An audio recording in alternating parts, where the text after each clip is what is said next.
Ciao a tutti, oggi sono a bordo dell'ISA GT45 UV2. Questo yacht è stato disegnato nelle linee esterne da Enrico Gobbi e gli interni sono stati curati da Luca Dini.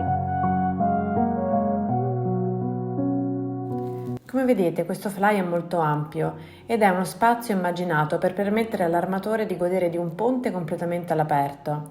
Pensate ad esempio a questo grande wet bar che può essere utilizzato durante gli aperitivi o a questo grande tavolo che non siamo soliti trovare su una barca con un look sportivo come questo, sul fly. Una scelta però che a me piace, infatti permette di pranzare con un panorama mozzafiato protetti comunque dal vento grazie alle vetrate verso prua e la falchetta sui lati e dalla luce grazie a questo tendalino. Sono sulla plancia di comando che ha un'ottima visibilità, mi piace molto il fatto che ci siano due schermi sulla dritta e due a sinistra in modo che questa visuale sia completamente libera ed abbiamo un'ottima visibilità. Non abbiamo un sistema integrato ma una scelta del comandante, tutti gli schermi sono chiaramente touchscreen, la cabina del comandante è qui. La plancia è stata organizzata molto bene in modo da avere tutto a portata di mano. Come vedete le elichette di prua, il tiller del timone e le manette sono al centro, mentre radar e telecamere sono state messi sui lati. Nella parte alta invece troviamo il GPS, la stazione del vento e il log. Attraverso questo corridoio, dove troviamo una scrivania da lavoro, si accede alla pantry dell'upper deck. Sono nella cabina armatoriale. Ci sono diverse caratteristiche che mi piacciono e che apprezzo di questa cabina. La prima che ha un accesso indipendente verso prua, da cui poi si può accedere all'upper deck dove si può fare colazione in totale privacy. Un'altra caratteristica molto bella è questo terrazzino con le sliding doors, perché durante il giorno entra l'aria naturale, quindi volendo l'armatore può optare di tenere spenta l'aria condizionata. C'è una ventilazione naturale data dall'apertura delle sliding doors verso il terrazzo e l'accesso esterno verso prua. Questa scrivania di poltrona frau la trovo semplicemente meravigliosa, Luca Dini ha fatto un ottimo lavoro. Trovo meraviglioso anche questo pavimento che è molto particolare perché ha questa sagomatura, questa forma così unica che ritroviamo in tutto questo deck. Uscendo dalla cabina armatoriale troviamo un comodo divano accompagnato da una televisione. Questo è un modo intelligente per valorizzare questo spazio. Questo è il Dayhead.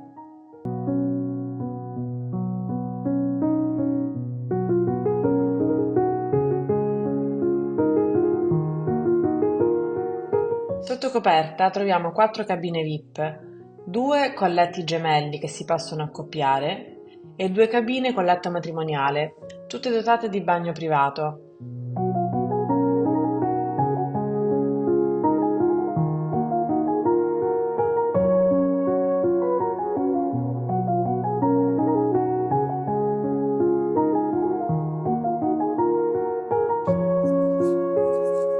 TV a scomparsa.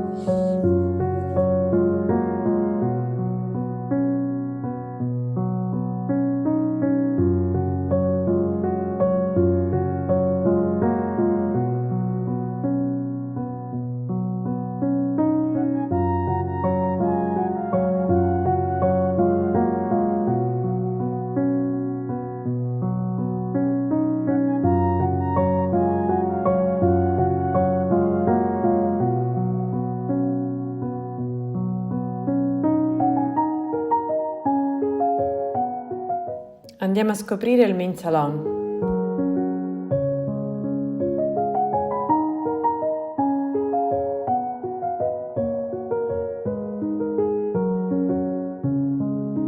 Eccoci nel salone principale e subito notiamo queste grandi finestrature cielo-terra. 2 verso prua sono apribili e quindi insieme alla porta di poppa permettono una ventilazione naturale. Mi piacciono molto questi divanetti qui a poppa davanti alle finestrature che permettono di godersi il mare grazie anche alla falchetta in vetro.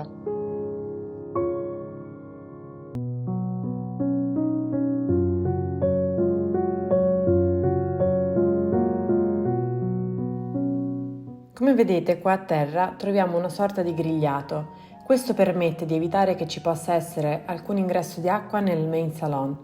Avrete sicuramente notato, infatti, che a differenza di quello che avviene solitamente, in questo yacht nella parte bassa, il piano esterno e il piano interno hanno la stessa quota senza nessuna interruzione. Questa zona sull'aft deck è molto ben protetta ed ha questo scalino che è una sorta di trucchetto del designer per dare una sensazione di spazio ben definito di quest'ambiente con una configurazione dei divani strutturali a semicerchio.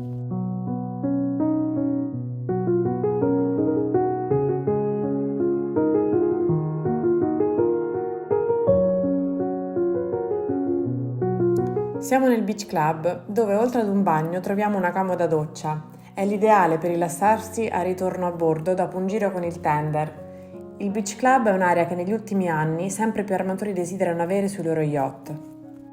Mi piace moltissimo il modo in cui la luce naturale filtra attraverso il fondo trasparente in vetro della piscina, illuminando il Beach Club. Questo dona una sensazione di relax intensificata dai riflessi dell'acqua che danzano insieme alla luce.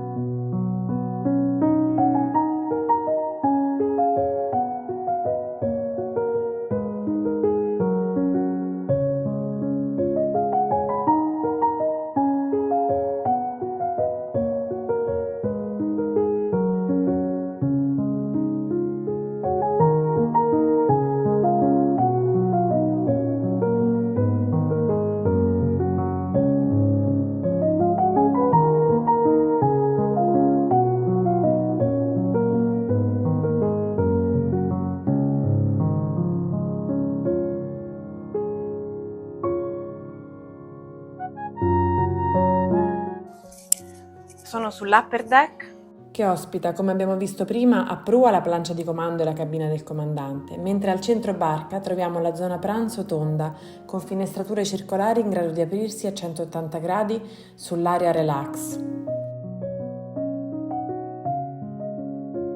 sono in sala macchine dove ci sono due motori Caterpillar C32 da 1300 cavalli che consentono all'imbarcazione di raggiungere 15,4 nodi. Lo yacht naviga a una velocità di crociera di 14 nodi. Questa velocità ha un range di 3200 miglia. Come possiamo vedere qua troviamo la centralina per le pinne stabilizzatrici, Najad, quindi sono pinne idrauliche che funzionano sia durante la navigazione che a zero speed. Non è male avere un engine control room su uno yacht di queste dimensioni. Infatti un direttore di macchina, che di solito trascorre molte ore in sala macchine, può da qui operare non solo con il massimo comfort, ma soprattutto con una maggiore sicurezza. Questo è il tender garage, che ha un'apertura laterale sulla murata di dritta del lower deck, che permette lo storage di un tender di 5 metri.